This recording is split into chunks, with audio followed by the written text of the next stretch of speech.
30 September. Ons moet na die uiteindes van die aarde gaan, wanneer die evangelie aan almal verkondig is.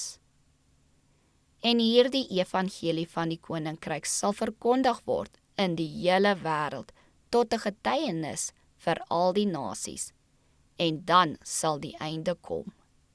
Matteus 24 vers 14. Soos die Vader my gestuur het, stuur ek julle ook. Ons moet net so beslis vir die waarheid, soos dit in Jesus is getuig, soos Christus en sy apostels. Met ons vertroue in die bekwaamheid van die Heilige Gees gevestig, moet ons getuig van die genade, goedheid en liefde van 'n gekruisigde en verrisse Heiland, en sodoende werktuie word, waardeur die duisternis uit baie se denke verdryf kan word, sodat danksegging en lof uit baie harte tot God kan opstyg.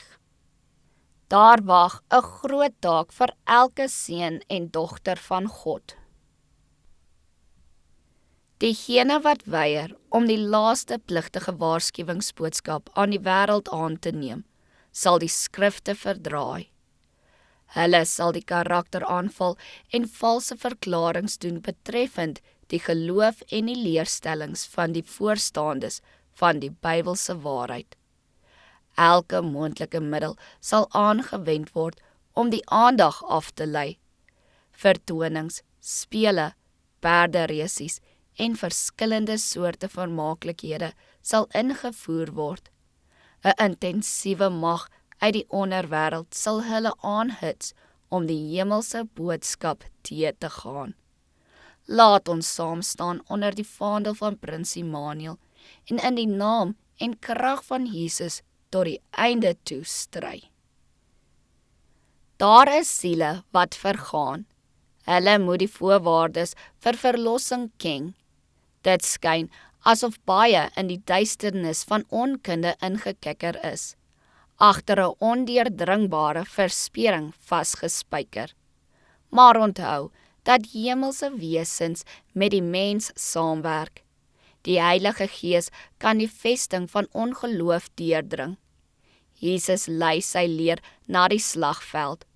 Ons generaal lei tot oorwinning. As die lidmate van die kerk van God net hulle aangewese taak in die behoeftige velde tuis en in die buiteland ter vervulling van die evangelie opdrag wil uitvoer, sal die hele wêreld spoedig gewaarsku wees.